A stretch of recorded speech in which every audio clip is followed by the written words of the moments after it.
Hey y'all, it's Necey Dixon. Welcome back to my YouTube channel. If you are new here, welcome. If you are returning, y'all, welcome back for another season of Married at First Sight. Another season of some mess. Y'all, don't be alarmed. I know today is Friday.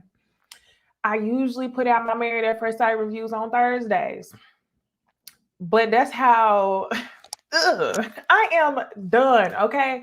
I am done with Married at First Sight. I feel like this entire season is going to be some clownery. I feel like they found somebody to fill in on the clownery, on the foolery. I feel like there's a replacement for Lindsay. I mean, not Lindsay. Lindsay, in my opinion, is the replacement for Virginia. Y'all remember when we were in, I don't even remember what town. That was Atlanta, I think. And Lindsay could drink alcohol like nobody's business. And she would often say she was like the party girl. It was just like, now y'all have somebody to replace that. Then y'all know this is the kicker. This is the moment when I was like, I'm so tired of y'all. What season of Married at First Sight would it be if there wasn't a black fuckboy? Okay. We've seen Chris. We've seen Zach. We've seen Michael from North Carolina. We've seen Miss Brandon. And I can't remember the other seasons. But y'all, I'm just like, and then the fact that it was 3 hours. Child. But I'm still excited to be here and to talk to y'all. And I'm glad that y'all are interested to hear me talk about Married at First Sight, or at least y'all here for the spark notes, okay? Until the season gets good. Because I don't feel like the season will really get entertaining until probably 4 episodes in, okay? So y'all see all the information on the screen. Go ahead, follow me on social media at Necey Dixon everywhere, Instagram, Twitter, whatever y'all want to do. Super chats are always appreciated. Venmos, Cash Apps, whatever you want to do. I appreciate all of it. But just liking the video and subscribing is enough for me. So let me go ahead and read these comments and say hey to y'all. J. Antoinette, hey girl. Hashtag Necey Hive. I love when y'all use that. Hey VA. Hey Alicia. Ash Dixon. I saw this comment and I was like, let me find out we cousins. Hey, Kishwar, K.A., Natasha, Rachel, Jennifer, Married at First Sight, back for the mess. Right. Sam J, hey Faith, Berta, and thank you for the comment on the hair. Now, y'all, last night was Ooh Ladies' first panel, and we had a chance to talk about a bunch of stuff over the course of 3 hours on Bonnie Blue's channel. So if y'all want to hear an interesting conversation, go to Bonnie Blue's channel and watch our episode of Ooh Ladies First.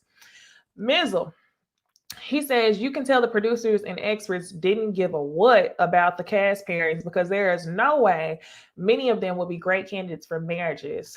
Absolutely. I hate it. I felt like I usually love Pastor Cal. I'm usually here for all of it. But even in his explanations with the couples, he was just like, yeah, we put this person together who's emotionally available with this person whose parents walked out of their life because both of them have unhealed trauma and we think it'll work. How? If none of them know how to solve the trauma. Like, what? The solutions just didn't sound right. Yeah, we put this party boy who doesn't really commit with the party girl who's been cheated on by party boys all her life. What was the logic? What was the reason in my Cardi B voice? I'm just like, nah, I don't know about it, okay? So y'all do me a favor. Y'all know what to do. Like the video if you are not new here. If you're new here, hold your like to the end. I don't really care. Do me a favor.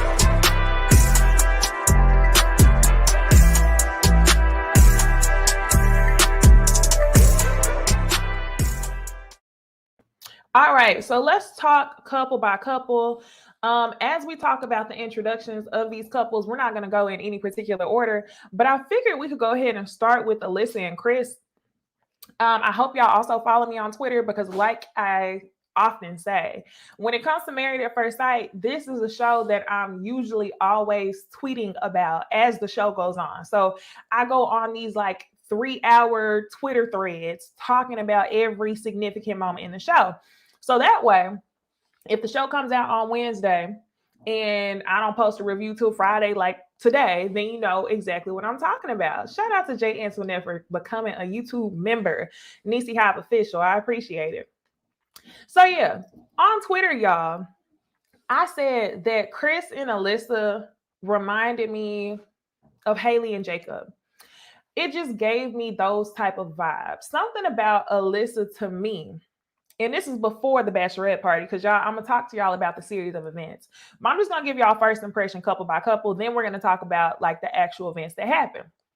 So, in my opinion, before I even knew that Alyssa wasn't really outgoing like that, she gave me the type of, you know, Becky, Karen-esque white woman where, you know, okay, this is the issue. I often talk about what I see in Black men on the show, but I'm gonna give y'all my observation from what I see with a lot of white women on the show as well.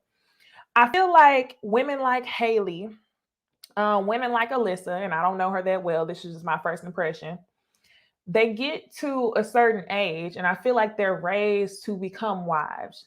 You go to college, you meet your mate, you get a career if you want to, or you can be a stay-at-home wife, and then you're supposed to get married, and you go on from there. Alyssa was crying because she was the only one of her friends who was still single. And to me, I felt like it was very clear that she culturally has probably been raised to do right. You're cute, you go to school, you meet a man, you get married. And I feel like she feels like she's done everything right, but she hasn't found a guy yet. So she's ready to take a risk and just find a husband because she's been raised to be a wife. However, I still feel like she probably has a standard that she holds herself to. And Chris, he looks like a nice guy, but Chris, he likes to play like disc jockey, nerdy type stuff. He likes to play sports and collared button-up shirts and stuff. He seems a little nerdy. He was raised by a single mother. And I'm not, y'all do not think that I'm doing this every single season. He's more in touch with his feminine side. I'm not calling this man gay. He's more in touch with his feminine side because he was raised in a single household with his mom. And when he was having conversation with his mom, to me, he didn't seem like the type of white man that your average Becky would be attracted to. Oftentimes, they want the manly men. You know what I mean? Tall, dark, and handsome. And when I mean dark, I mean like your whole milk dark. That's what I'm talking about. So I don't feel like she is going to be attracted to him. I almost feel like he probably isn't even used to the type of lifestyle she has, the cool girl type of friends, all the white girls that want to be suburban moms, big ass rings, Mercedes SUVs. You have the 2.5 kids, and that's probably what she's looking for. He doesn't really seem like that type of dude. And for that reason, I feel like she would probably be embarrassed to be like, yeah, this is my man. So I feel like she's going to give him a chance, but not without looking like she's about to vomit throughout the entire process. So for that reason, Alyssa and Chris absolutely is giving Haley and Jacob. They absolutely are giving Christina and Henry from New Orleans. They're not going to make it, in my opinion. Chris also let us know that he's a serial monogamer. Chris is always in a relationship. He's always in a committed relationship. He's a monogamous man. So I feel like he's going to be committed to her to a fault, and she's going to come off as shallow. Y'all, they cast this peace type every single season. They cast this type of white woman, nerdy white man every season. And I feel like that's exactly what we're going to see here. They're not going to make it. I think that Chris is going to be committed to trying the entire time. Alyssa's going to be hot and cold, and they're going to hashtag reset all throughout the process because she probably does not want to be looked at as a bad person. So now let me read this comment. Kay says, when Alyssa said her deal breaker is bad teeth and they cut to Chris, who needs a little dental work, sigh. Exactly. Chris also has a little bit of a belly on him. So I don't think that it's not gonna work. Jay Antoinette says Alyssa is giving Mirla vibes. She absolutely is. Like, she thinks she's too good for things. But I'm trying to, it's only one episode in, trying to give her benefit of the doubt, because some people are just uncomfortable hanging out with other people. But when your gut be telling you something and your gut is probably right, but you don't want to look like an asshole if you're wrong. That's where I'm sitting at right now. Let's see. Preview show her being pretty rude to him. And then, hey, California cutie. She says, hey, Necey, don't watch the show, but wanted to support. Love your hair. Thank you so much. So, yes, this comment from Kitui says, what's interesting is that he presents as confident in comparison to Jacob. I don't really know if he's any more confident than Jacob. Jacob, to me, wasn't insecure. I think Jacob just knew what type of dude he was. He knew early on that she wanted somebody that was a little bit more than him, and he was okay with it. Jacob also got frustrated towards the end because he's like, okay, just say I'm not what you want, type of thing. And I don't know if Chris is in touch enough to peep if she doesn't really want him.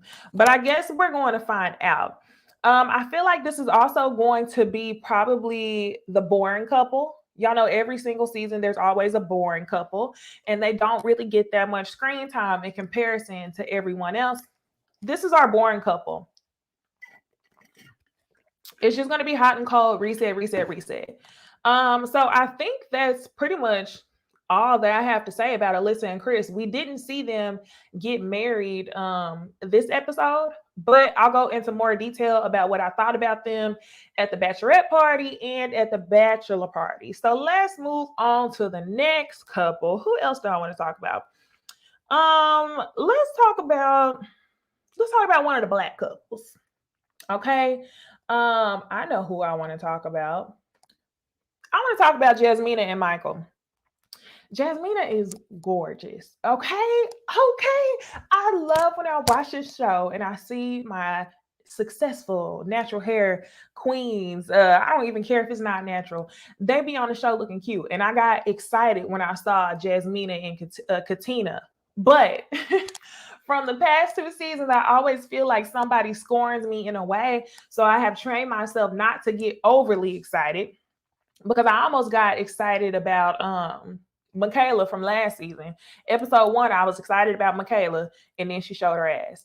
And then the season before that, I was excited about Paige because she talked about how smart she was, how she was in real estate, she owned a house, she rented a home, she did this, she did that. I was like, oh yeah, she a boss, she's cute. And then the wigs. And then Chris. So I'm like, okay, let me back up.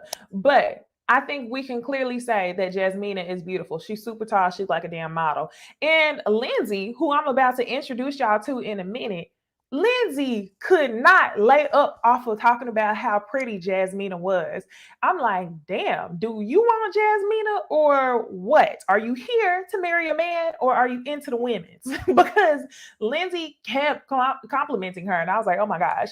So let's talk about Jasmina. She's 29 and y'all know how they give people these little nicknames. It's no nonsense. And I could tell she was very much no nonsense when they showed her face on screen. It's almost like she has sad eyes. Everything is very like serious about her, it seems like. But yeah, her past relationship, she says that she has a habit of dating men who are emotionally unavailable. And guess what Michael is? Emotionally unavailable. He says that in so many words. And there were also a couple red flags that I saw throughout the first episode with Michael, where I don't think he's a bad person, but I feel like he's probably one of those fuck boys who thinks that he's a good boy, who's not really trying to be a fuck boy.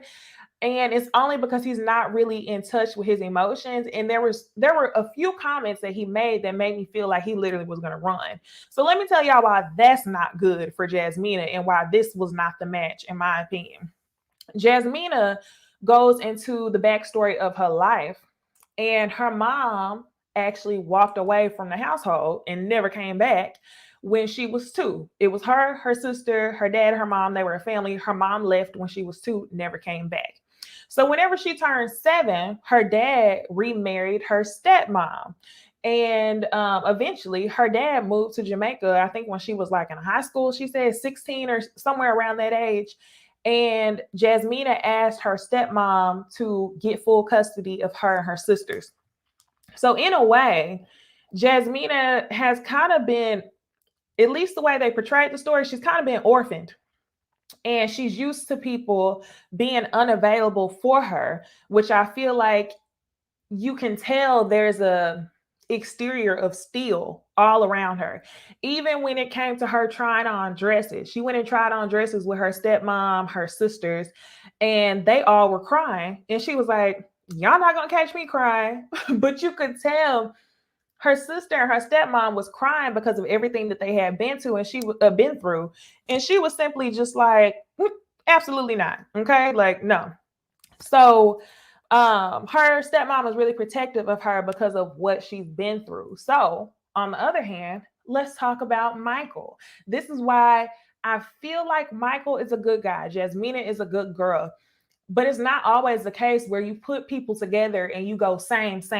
He's been through trauma, she's been through trauma. Put these traumatic ass people together. Why would you do that? Like, I'm so annoyed with this show for doing that. So when it comes to Michael, he's 28 years old and his sisters are in full support of him getting married. So I'm like, okay, that's amazing because there's nobody.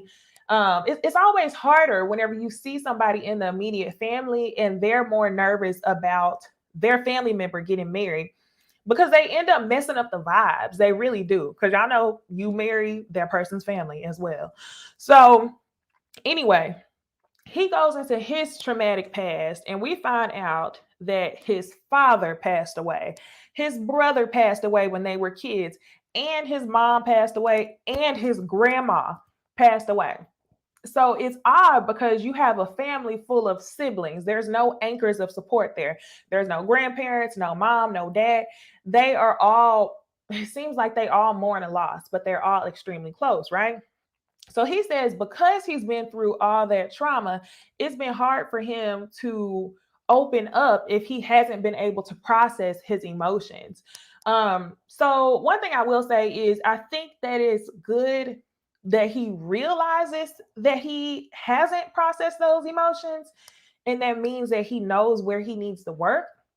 But my thing is, how long has it been since the last passing? And why haven't you gotten counseling yet? Have you gotten counseling? I don't know. It's too early to tell. But my thing is, I'm always nervous. It's a good thing or a bad thing. If somebody can identify their trauma and their issues, then you have the ability to go get the help you need. But on the other hand, you get people who don't really want change and they don't want to walk through that trauma because it makes them uncomfortable. So then they almost use it as a crutch. And it's like, yeah, I know I don't open up because this happened to me. And it's like, okay, well, why don't you do anything to work on it? And part of me feels like he's going to be the latter. He's going to be the one that's smart enough to realize why he is the way he is, but I don't know if he knows how or if he will go get the help. Mizzle, good comment. Says trauma bonding is never a good thing. Gives emotional turmoil and heaviness. Are they healed to be strong enough to be husband and wife? No, I don't think so. I don't think so at all. So that's why I think it was a bad idea. So he says that whenever he's in relationships, what he typically does is when he's dating a girl, everything about her could be perfect, but eventually he ends up amplifying negative traits. Like if the girl leaves the dishes next to the outside of the sink instead of putting it in the dishwasher, he's going to amplify those things and say, this is why we can't be together. So one of the things that I noticed that his brother kept saying to him, his advice was that you need to learn to compromise. And he says, yeah, compromising is new for me. And again, this is a pattern that we're seeing season to season. I've been watching Married at First Sight for a good amount of seasons, probably about half the time now. And I feel like there's a big friction in what women expect when they come on the show versus what men expect. When women come on the show, they come on extremely loyal, ride or die. They just want a husband. When men come on the show, it's usually because they get to a point in their lives where they tired of dating all these different girls, and they just want companionship. They want somebody to watch the game with. But the negative part is they want somebody to cook for them. They want somebody to clean for them. They want a Stepford housewife, and they don't know how to compromise. In the minute that they recognize that their new wife is a real human instead of a damn Stepford wife, it's an entire issue. I think that's what we're going to see with Michael. Now, I told y'all that there were several red flags that went off for me about Michael. So when Michael initially announced to his sisters that he was engaged, he said to them, "Oh, well, what do you think if I back out?" And they were like, "What? Well, why would you back out?" And he goes, "Oh, well, it's too late to back out now because I'm engaged." And his sisters they want this for him more than he wants this for him, in my opinion. Because I'm like, why would you joke about backing out? I'm like, in every joke, I feel like it's 10% truth. So part of me feels like it's more than just cold feet. You probably really don't want to do it. So I'm like, that was weird. Then he mentioned something else. Yes, whenever he went to go try on suits with his family, he said, "Oh, now that I have this jacket on and now that I look so good, now I feel like I'm ready to be a husband. Now I'm excited about getting married." And he says, "Well, it's too late now." And people often do say that in the first episode of the season, but just the way he kept joking about it, it made me feel like he's not used to committing and he was trying to find a reason to run. But instead of saying how he truly felt, he was trying to joke it off. Now, that's that emotional unavailability. And I'm concerned for Jasmina because you've been abandoned by your mom, you've been abandoned by your dad, you've been abandoned in relationships with men who have cheated on you and had babies on you. So I just hope that Michael gets to a point to where he can communicate what it is he needs. Otherwise, I think that this is going to be a mess between two people who have trauma, who have good intentions, because I think they're not going to work. I don't think they're going to work. If y'all haven't caught the flow by now, I don't think anybody gonna work, to be real. Okay, so now let's talk about Noi, and I may be saying her name incorrectly, but we'll figure it out by the next episode. Let's get into Noi and Steve. Now, Steve is the one that everybody had been talking about before the show actually aired, because everybody was like, "Oh my gosh, there's a husband on the show that's unemployed. This is the mess right here." Pastor Cal, Dr. Pepper, Dr. Viviana, because Dr. Viviana was the one that was talking to Steve. What was the reason? What was the reason? I literally really enjoyed this show because I thought that people could actually come on here. Jay Antoinette, she got to stop. She said, "Steve, no jobs." Let me know when you start your channel, Jay Antoinette. I can't. What was the reason? I'm not understanding. He's the one with no job, and they want. Tell me how this makes sense, okay? So Noi is a really sweet girl, right? Her family, she comes from a family of immigrants. They've stayed together through it all. 30 years plus, they've been through everything. And more than anything, she wants to have a family of her own and have a bunch of kids, white picket fence, whatever. She wants a stable life with a husband and kids. Now, Steve, on the other hand, same situation. His parents have been together for a long time. They've had a gang of kids, and he wants the same thing. However, how are you going to do that with no job? How are you going to have a bunch of kids backpacking? This man lives out of his car. He did work in tech sales, which I know can pay a decent living. But then he got laid off in November of 2020, he said. And then that's when he got in his car and decided to backpack. He has the skill set, but at this point, he just don't want to work. He doesn't want to work. He's freelancing. And every time you ask him what he does for a living, he giving us Tommy from Martin. Every time you ask him what his plan is spring, summer, winter, fall. I don't know. I'm gonna get a new job spring, summer, fall, winter. Tech sales. What? So I don't know why y'all decided to match her with him, because just because he says he wants a big family with what means? You're 38 years old. Yes, 38 years old. Thank you. Too old to be a free spirit.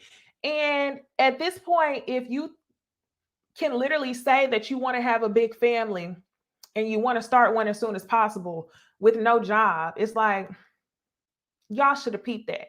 So what they're going to do is the experts, they're going to cast all these couples together for disasters. And then they're going to look for these moments to go off on these people and create moments on the show to where we come back and we like, oh yeah, Pastor Cal.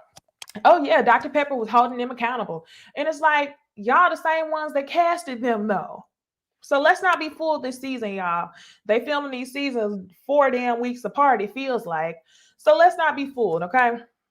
So, like I said, he was laid off in November. He's a backpacker, wants to build a family. When he announced to his family that he was getting married, his mom started crying.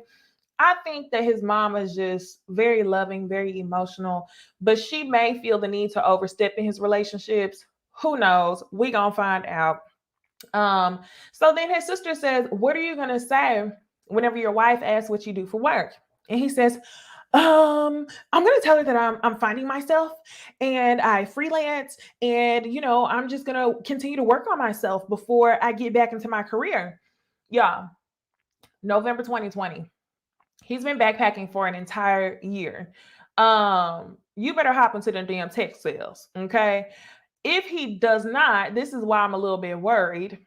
People like this is what they usually do on The Bachelor, because that's my guilty pleasure. Sometimes I watch The Bachelor and Bachelorette. It reminds me of Dean, I think was his name. He came on the show, became a backpacker, and he made money off of Instagram since then. He's never had to get a job. So I'm wondering if I wonder if Steve really has intentions on getting back into the field, or if Steve is thinking that he can create some sort of social media gig off of this show. But either way it goes, this man has a face that I do not trust. Noi is the type of personality that always ends up getting into relationships with men that don't really want her. Look at Steve's face. Y'all tell me, I can't trust a man that looks like Steve. It's just something about this character, something about this smirk, something about you not having no job and saying that you freelancing. How are you freelancing from the backpack in your car? I'm not with it. So Noi, let's talk about her for a hot second. She's 33, so she's ready to have kids tomorrow. That's why she keeps saying, I'm trying to have kids ASAP. She seems to be real quiet, but then she has an alter ego where she's a party girl, turn up girl. She's well-traveled, but she moved to Boston a year and a half ago after her last relationship didn't work. Dudes just seemed to break up with her. So yeah, one of her friends to me kind of sounded like a hater when she announced to her friend that she was getting engaged. I don't know the friend's name, but she was an Indian girl with the long black hair. And just all the questions she was asking her was like, well, we all been dating on Tinder and Hinge. So why haven't you just done that? What made you want to do this? So then she answers the question. And then she says, so do you think that it's going to be worth the risk? Well, obviously, friend, if she signed up, why are you asking her all these different questions? This is the moment where you just say, I support you. I support you. But it seems to me like she wanted her out in these Tinder and Hinge and Plenty of Fish streets. That's what it seemed like to me. Jada says, Steve has a villain face. It's all in the face. Steve does have a villain face. And Alicia says, not a real friend. The girl to me was coming off kind of odd. Hey, Ramel. Ramel says, I think they're going to smash on the first night. I agree. So speaking of this alter ego, Noi, she lets us know that if her husband is down to have sex the first night, then, that's her husband. And, I ain't mad at you, Noi. But this is what I mean by alter ego. Whereas Steve, on the other hand, he's like, no, we can just take things slow. We can take things slow. But he's saying what he thinks he should say. And good question. Let me ask y'all a question. How much sex do y'all think Steve has been having if he's been backpacking from a car? I mean, he can go to the women's house. Is he giving them excuses like, oh, I'm not really from here. I'm just traveling, staying with a friend. Can we go to your house? Like what is Steve doing? I don't know. Yes. Kay says she's going to smash him and regret it once she finds out he's unemployed. Yes. Girl, you might want to pump the brakes because she's going to be like, not broke peen. Not broke peen. Now let's talk about the next Black couple. Katina and Olajuwon. This man right here. Okay. When I saw him, I had a feeling that he was going to irk my soul. I had a feeling that he was casted as Miss Brandon, casted as Chris, casted as Zach. And you right on time, Kay. Kay is right on time. He is going to be the one that everybody lights up on Twitter this season. I knew it. As soon as I saw him come on camera, he was working on the house, painting and scratching paint off. He was working out, flexing his abs. Oh, I'm an athlete. Oh, there's Isaac. Oh, and there's Olajuwon. And when he was just talking about himself so much, I was like, boy, your face is a C- at best, okay? What he had going for him was that he was an athlete, probably. And now that your glory days as an athlete are over and you're a regular ass adult and you decide to go by Olajuwon, now you want to get married.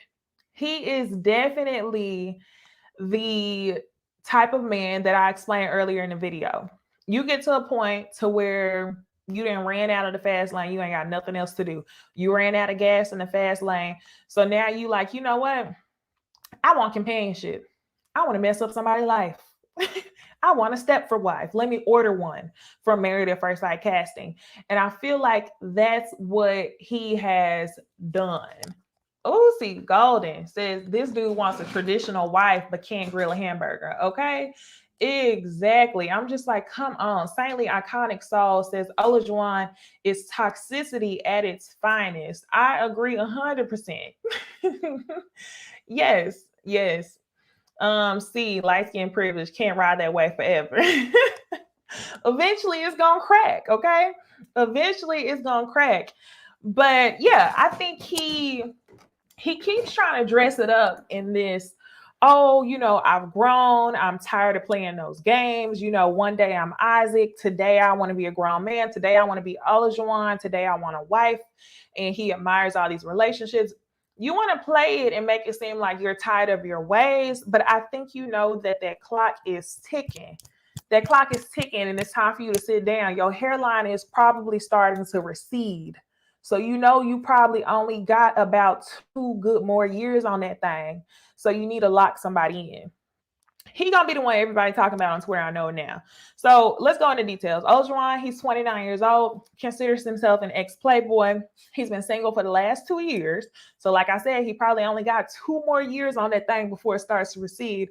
Now, he says that he's been working on himself for the past 2 years, and he has this Isaac versus Olajuwon. Isaac is his middle name, but whenever he used to introduce himself to girls, he would call himself Isaac instead of Olajuwon.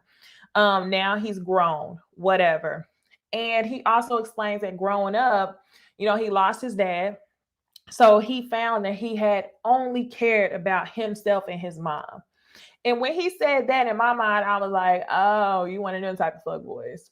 You one of them type of fuck boys who is low key a mama's boy, and she's babied you so much into thinking that you are the cream of the crop, and now you expect a woman to cater to you the same way that your mom has catered to you. You don't respect women, but you love your mom because she treats you like a king for doing nothing. So I feel like now he's getting to the point to where he wants to order a wife from marriedatfirstsight.com and see if she can cook and clean for him. Red flags, okay, that stuck out to me was that he said he wanted a traditional wife. So after telling us that he's a party boy and all this other good stuff, he used to run the streets and he used to do a lot of that, a lot of this and a lot of that. You want a traditional wife.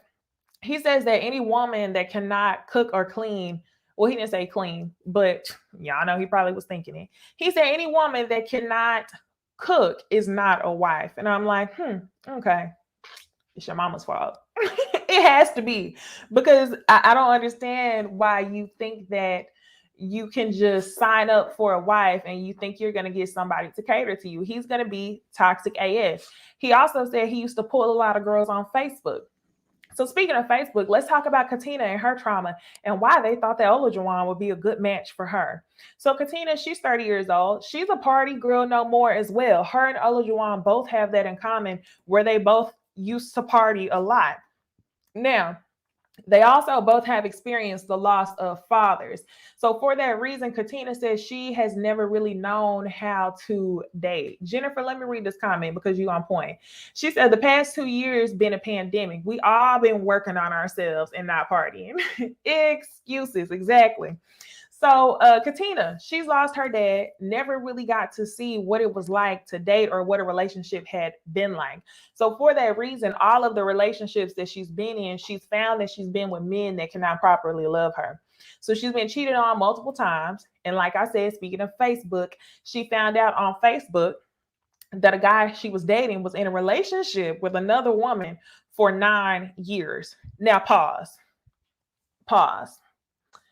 How long were you with this man? Because there's another instance where she explains that she was with another guy. I don't know if this is the same guy or another guy. And she says that she finds out that this man had two girlfriends the entire time. So she was one of them, the other girl was one, and he dated them both for the same amount of time. And I'm like, you do the Facebook investigation first. How is it that you allowed yourself to get played like that? So, Katina, yes, she's a beautiful girl as well, but I'm trying to make sure that she's not missing any marbles, because we can't go through another season of Page. We cannot. We can't go through another season of Page, y'all. The two of these people, to me, Katina and Olajuwon together, they both seem like they probably have just gotten to a point in their life where they want companionship, but I don't think that neither one of them are actually ready for marriage. So this is going to be a disaster as well. She also says that, I misinformed y'all. I told y'all Katina's dad passed away. That was incorrect. Katina's dad was incarcerated. He was in jail for most of her life, and she doesn't have a relationship with him. Anywhere it goes, absent fathers in both households. So Katina also tells us that she is a little bit timid, a little bit nervous when it comes to falling in love, and that she has a guard up.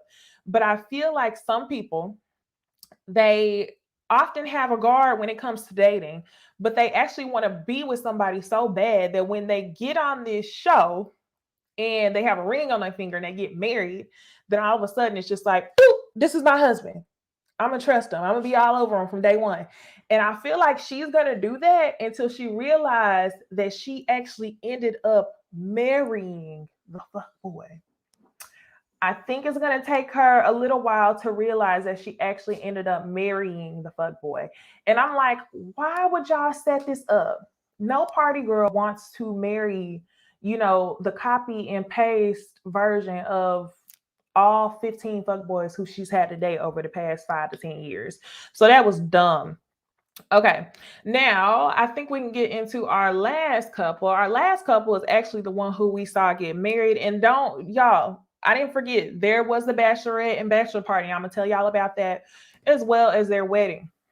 So actually, let's talk about Lindsay and Mark. Lindsay and Mark, they look like they go together, in my opinion. But red flag, Lindsay said plain as day that she did not want a man with chiclet teeth and a belly. Mark has pearly white chiclet teeth and a belly. Okay. But they look like they go together. Lindsay is also hotmess.com. Lindsay is Virginia on 100,000, 2 bottles of champagne before the wedding, says whatever is on her mind, so socially awkward that the rarest man would have to be attracted to her, which is why I am curious as to how this relationship is going to work. Okay. This was probably one of the most awkward wedding ceremonies that I had seen, because she wouldn't shut up. She never stops talking. And I think she might be doing it out of nervousness because there were a few moments in the show where she almost came off as normal. She would talk real regular, like when she talked about her mom, when she talked about her past relationships, when she talked about serious stuff, she almost came off as normal. But then other moments when she was around a lot of people, she felt the need to put on, like do a lot. So I'm like, what is going on? Missile says Lindsay is Virginia 2.0. C. Golden says, woo, Lindsay is a lot. Saintly Iconic Soul says Lindsay is going to hurt Mark's feelings. You know, I like Mark, but as much as Lindsay is a fool and Mark is really nice, I don't think that Mark is the type of guy who is going to be nice to a fault. I think Mark has some sort of a backbone. Whereas I talked about Chris, that was the first couple I talked about, Chris and Alyssa. I think Chris is going to be nice to a fault, but I don't really see that in, ooh, Jennifer, that's a good call. I don't really see that in Mark. Jennifer says Lindsay reminds me of Beth from season 9. Yes. I feel like if anything, Lindsay and Mark are going to be Jamie and Beth because Mark has that Italian flair about him where I don't really think that he would allow his wife to talk to him like a dog without him saying something slick back. So we'll see what happens, okay? So like I said, Mark comes off as, you know, what they say, Jim something repeat, T whatever from Jersey Shore. And he actually applied to the show 4 years ago. He didn't get casted because they didn't find him a match, but then he applied again once they came back to Boston and they finally found him a match. He really wants to be married. His mom lives in a rehabilitation center because she has some type of she called him a Guido. Gym Tan Laundry. Thank you, GTL. Thank you so much. So his mom has some sort of like medical disorder and she can't even stand up, walk, use the restroom, do normal things. So she's not going to make it to the wedding, but he is her primary caretaker. Now, they didn't do the worst when they matched this couple. Their reasons for matching this couple probably made the most sense to me, more so than the other couples. The other couples, to me, it was like trauma bond, no father. Trauma bond, abandoned, unemotionally available. Trauma bond, she thinks she's too good for him, but he's a loser who's going to allow her to talk to him like shit. That's what I felt like they did with the other couples. With Lindsay and Mark, it was more so of Mark is invested in the relationship he has with his mom, and he desperately wants a wife. He will treat his mom like a queen. He will treat his wife like a queen. That's the vibe I get. Now, when it comes to Lindsay, Lindsay hasn't spoken to her mom in 3 years. She says her mom hates her. Her and her mom do not have a great relationship, and it seems to really hurt her feelings that the other women almost make it seem like they have a good relationship and she doesn't. So I think that Lindsay will be open to Mark taking care of his mom and having a close relationship, but I don't think that he's going to want to take, I don't think she's going to want to take responsibility for taking care of his mom, but I think she would support him in that. So I'm like, okay, that makes sense on paper. So now let's talk about Lindsay. She's 34 years old. She calls herself a wild card. And y'all, she's a lie. I told y'all she is Virginia on 100,000. So interesting. This is the part where she gets serious. She lets us know that 1 year ago, she was actually planning her own wedding. And then that's whenever her fiance called off the wedding 5 days before the wedding. And I was like, damn, that sucks. But then I was more curious to know who proposed to this lady. I'm not saying that she shouldn't be married, but as I told y'all, this lady is so interesting. This lady is so too much that the rarest of men will be like, oh yeah, that's for me. Oh yeah, I like that one right there. So I need to know, for those of y'all in the comments, Married at First Sight fan on Instagram, because I know y'all be having a tea. If y'all know what Lindsay's ex-fiance looks like, let me know. Drop it in my DMs because I want to know what type of man was like, that's the girl for me. Okay. So like I also told y'all, She's yeah, oh gosh, she's evidence anyone can go get chose. Y'all miss. Yeah, she hasn't seen her mom in 3 years, rough relationship, and her dad. When she announces to her dad and her brother that she's actually going to get married, it's always interesting to me how the families react, because you get those families who are nervous about how the other person is going to treat their family member. And then you get those family members who are like, oh shit, I hope they can handle you. Oh shit, you better do this. You better not mess up. And they know that their friend or their brother or their sister is usually the reason why the relationship didn't work. Good comment from Married to Reality podcast says maybe she turned to heavy alcohol after the broken engagement. I'm sure it was probably the broken engagement, and it probably also had to do with her relationship with her mom. But I also want to know more details about that. Like, it's very odd to me that you, as an adult woman, your mom had just stopped talking to you at 31 years old, but then your dad has this close relationship with you and your brother has a close relationship with you. So I'm like, does your mom talk to your brother and not you? And it's just always very weird to me. It's very sad to me whenever there's a mother-daughter relationship and it seems like the mother hates her own daughter. So I don't know. I want to find out more about that. And like, is there anything that her dad could do to possibly help that? Is it her mom with does the mom have a mental disorder? Like, what is going on? I need to know more. Married at First Sight, they go and find these people with very traumatic past and they try to puzzle piece it with a husband or a wife that shares the same trauma or somebody who they think that your trauma can complement. And I don't think they're listening to us, because I've told y'all seasons and seasons, we've all agreed, especially those who are a part of hashtag Necey Hive, that these people need to go through an 8-week mental evaluation, individual counseling. And I know people are like, oh, but they do go through an individual evaluation. That's nothing but the psychology of casting for a show. That's not, tell me how you felt when you were 8 years old and someone did this. That's not that. That's what they need to do before they come on this show. So I'm just like, I don't know. It's a mess. Okay. So now, y'all, let's get into the women and the men meeting. So the women meet for the first time, and that's where Lindsay is telling all the women, you know, I'm good with marrying whoever, just as long as he has no belly, no baby teeth. Wrong road, because they set her up with Mark.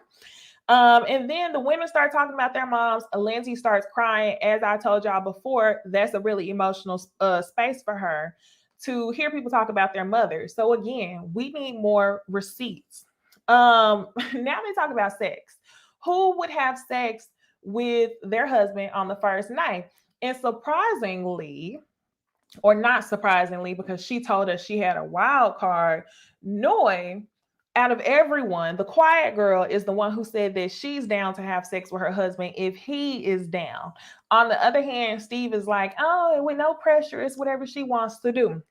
So now, y'all, like I told y'all, the men, they're meeting up and having introductory conversations as well. And it seems like all of the men are judging each other. A lot of people are peeping red flags when it comes to Olajuwon, because they are like, he ain't ready. He ain't ready. It's always one guy who acts an ass in front of the other men, or they wait until the bachelor party, and the other men are like, "Oh, he doing the most." That was Olajuwon. So he says that, you know, I just want to find a good girl. I just want to find a good girl. Are you a good man? Doubt it. Doubt it. We'll see. Steve, he notices it. He says that Olajuwon could be problematic because it doesn't seem like he's ready. Steve with no job is the one who said that. Steve is the one who says that he's ready for a family, but he backpacks in a car. We'll see, right? So Michael, he explains to the other men what I told y'all before. Michael, let me show y'all a picture since this is new. Michael is the one who told the men that he often picks apart women in his relationships, and that's why nothing ever works. So when it comes down to the men, do y'all want to have sex with y'all's wives on the first night? We get Mark, who says he's down for whatever. Mark and Lindsay, they would have had sex if she didn't drink so much champagne and she wasn't drunk off her ass. Because if I was Mark, I would not have sex with this strange woman who has been drinking all night long. I would not. It's like, I need sober consent. Now Olajuwon, he is the one who tries to make, that's not Olajuwon. Let me show y'all. Olajuwon, he's the one that's like, no, I'm not interested in having sex. I've done a lot of that. I've done a lot of that. Weird flex, okay? You want everybody to know that you're a retired fuckboy. Like I said, to me, I feel like Olajuwon is hanging on to his hairline, just like he's hanging on to his glory days as an athlete. But I ain't gonna go in on him too much because I know that we're gonna have more episodes to come of Olajuwon showing his ass, okay? So let's get down to the Bachelor and Bachelorette party. Lindsay. Hotmess.com. Lindsay is saying to all of the women, oh my gosh, it's such a small world. I wonder who husband I've slept with. Girl. Then, of course, she's saying that she hopes that her husband, Mark, doesn't have a small penis. Lindsay, I ain't even mad at you for saying that. I feel like majority of the women probably do say that to each other because you're literally signing up to marry a man and you don't really know what it's hitting for. But the fact that you said that in combination and saying, I wonder whose husband I've smashed, put the drink down. Put the drink down. I know this is a very stressful moment, but baby, I don't think you are ready, okay? So again, Lindsay, with her drunken self, she's talking to the camera and she's like, oh yeah, I really do like 95% of the women. And she's like, who's the other one? She completely forgets about, oh girl, she completely forgets about Alyssa. Just like y'all forgot about Alyssa, because she was the first, this was the first couple that I told y'all about. And I told y'all that Alyssa and Chris were going to be the boring couple that everybody forgot about. And comment below, let me know if y'all forgot about Alyssa, if y'all have been listening to this review, just like Lindsay forgot about Alyssa. So at the bachelorette party, Alyssa is not outgoing. She's not trying to dance. She's sitting down. Her friends are asking her, you don't want to get up? And she's like, no, this is not really my scene. I'm very conservative. On the flip side, we see Chris at the bachelor party, and he's very conservative as well. He's like, no, I'm not going to be up there dancing with no stripper because I want to save that for my wife. Now, Chris, I think you could have loosened up a little bit, but not as loose as our dude Olajuwon. Olajuwon gets there, he's like, I love strippers. Not only does he get on stage dancing with the girl, but he's putting his face by her ass. This man then took his shirt off on stage with the stripper, literally losing it, looking like a college frat boy. And I'm just like, but you want a wife. You want a traditional wife, though. Are you a traditional man? Don't look like it to me. You look like a little boy. So he says that he's looking for a wife that he could bring to the strip club. So while he's up there face all in the stripper's ass, doing all this other stuff, you see Katina at her bachelorette party, and she's saying that she just likes very plain sex. She does not do any of the toys or anything of that nature. She just likes very plain, boring stuff. She seems to be a little bit more conservative when it comes to that. Whereas you see Olajuwon on the stage looking like he ready to do what it do. Okay. So Michael, he says to his friend, and this is the one that I'm nervous about. I feel like Michael is going to show us that he's a fuckboy who thinks that he's a good guy. And I feel like he's only going to be a fuckboy because he hasn't done the work that he needs to do to make sure that he's available for a relationship. He says to his friend at the bachelor party, you know, man, I'm just trying to stay positive. So that's like the third time where I'm like, damn, Michael, you ain't really ready for this. The first time was when you was joking with your sisters about backing out of the wedding. The second time was whenever you were trying on suits, and then it wasn't until you put that jacket on that finally you were ready. You felt like you were ready finally. And then the third time was whenever you told your friend you were trying to stay positive. I understand the nerves. It's completely normal to be nervous. But what I didn't like was that it seemed like he was in fight or flight mode the entire time, and he was ready to go. He was ready to leave. He was ready to fly. See, Golden, I think we got to call that out for real. Oh, and T, what's up, T? T says also, that stripper looked bootleg. She was giving all the good ones are booked. Yes, ma'am, she was. She was. When she stuck her tongue out her mouth and her top teeth were almost undetectable because they were so nubby and little, I was like, ew. And Olajuwon was all over that thing like white on rice. Olajuwon was all over it. And I was like, this dude look like he for anybody.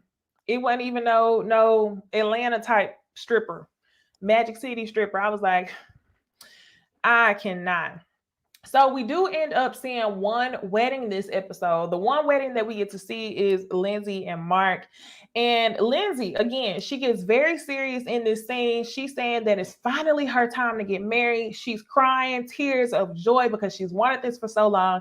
She's wanted some companionship because on one hand, she doesn't have her mom. On the other hand, this dude canceled on her after they were supposed to get married.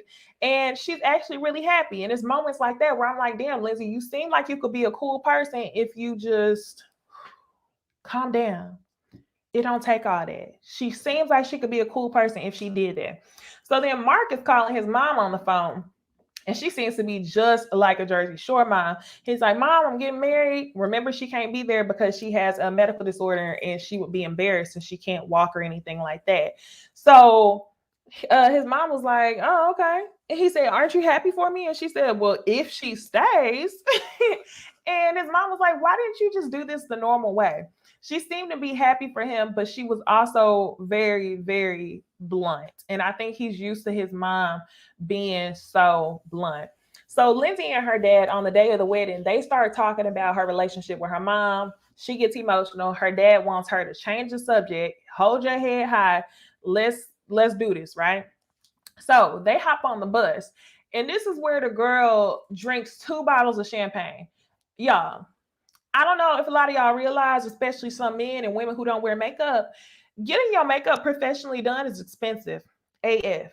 Maybe the show paid for it, but based on seeing Virginia's makeup last season, I don't think the show pays for professional makeup. But anyway, my thing is getting your makeup done is expensive because #Necey Hive, y'all know I'm on the journey to get married. We're 3 months out from my wedding. Makeup artists like to charge you $150, $175, $120 for the whole bridal party. You looking at about $1,000 to $2,000 just to get your makeup done. Do you think I'm spilling wine all down my chin so this makeup is going to be erased? Absolutely not. But Lindsay did. Lindsay drank 2 bottles of champagne, was pouring the champagne all down her chest in that white wedding dress, getting drunk on the bus. I'm like, girl, oh, my earring just gave out. Girl, too much. Way too much. Way too much. So now we get to the point to where they get ready to walk down the aisle. They both seem to be impressed with each other. I'm like, okay, that's good. And like I told y'all from jump, Lindsay and Mark look like they go together. So I don't give a damn if Lindsay said she didn't want a man with chiclet teeth in the belly. Mark, who has pearly white chiclet teeth in the belly, was gonna be her type because they look like they go together, and that's your speed. Okay, I don't see you pulling anybody who looks astoundingly better than Mark, to be real. I'm not saying he's a bad looking man. That's just your speed. So now, y'all, they seem to be impressed with each other. She's having the most conversation that I've pretty much ever seen had at the altar. Also need to call out that they did much better with the weddings this season. I love when they do the outdoor weddings versus the indoor weddings with the hotel carpet and you can see it. I was like, this season's weddings was actually really pretty. It looked like a real one. So now they get to the vows. This is what Lindsay's family and friends want you to know about her. She's quite a woman that you got on your hands. No filter. Everybody knows that Lindsay is going to be the problem. She's a hot mess. She keeps talking. Mark keeps laughing, but eventually he gets to a point to where you can tell in his face, he kind of like, damn, shut up. Damn, how many times am I going to be able to laugh? He is tired of laughing. Girl, shut up. But she's dead serious, Mark. So Mark, what his family and friends want Lindsay to know about him is that he's loving and that he's really close with his friends. He's a really good guy. And I feel like Lindsay needs that small community around her if she doesn't annoy him to death. Do they end up kissing? Yes, they do. Not shocked at all. So now, y'all know after the wedding, they get to the champagne part where they sit down and they get to know each other. So it's super cute because Mark is explaining to Lindsay how he completely changed his workout schedule because he wants to make sure that he's available to his wife after work. I was like, that is so cute. A couple who lives together stays together because y'all got to make sure y'all on the same page. I'm telling you, okay? If you work out in the morning, your partner works out in the evening, y'all are not seeing each other, okay? You are seeing each other in the bed and that's it. So I was like, that's cute. Lindsay was also super impressed that he had already changed her schedule to make sure he could spend time with her. Another thing, do y'all really believe that Lindsay be working out like that? Lindsay really tried to make us think that she's an athlete. She wasn't giving athlete, in my opinion. Okay. Y'all let me know. Maybe so, maybe not, but she wasn't giving athlete, in my opinion. So I'm glad that he decided to make that move because that tells me that he really wants to be married and that he really just wants a relationship to work.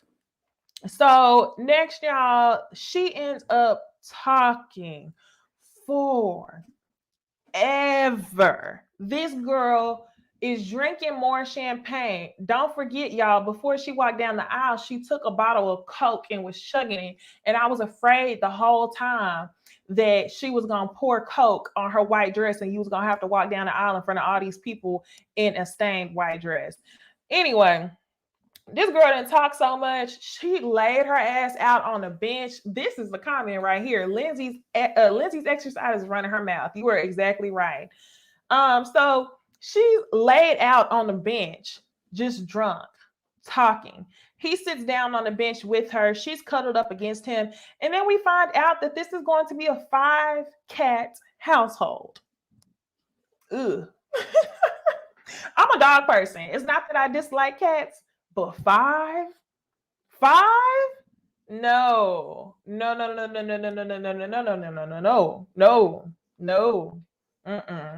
No, I'm not eating anything from your home. I'm sorry. But y'all, that was all we had this episode of Married at First Sight. And literally, I don't think I missed anything. I find it super interesting that I have tied an entire 3 hours into 1 hour conversation with y'all. I will be reviewing this show every single week. I'm gonna try to get faster with these reviews. It's not gonna be 2 days out like this one is. It's probably gonna go up the next day. It's gonna be a mix of live and pre-recorded videos. Okay. I really hope this season is gonna be good.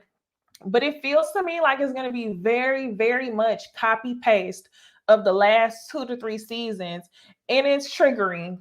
It's triggering. I've come off of a season of Chris and Paige. I've come off of a season of Zach and Michaela lighting their asses up. And Lord, please be with us. I cannot go through another season of lighting these people up for 20 damn episodes. But you know what? I'm going to do it because I love y'all and I love talking to y'all about the bullshit, okay? That won't change. So y'all, I hope y'all enjoyed this review. Thank you, J-Dub. Glad you joined.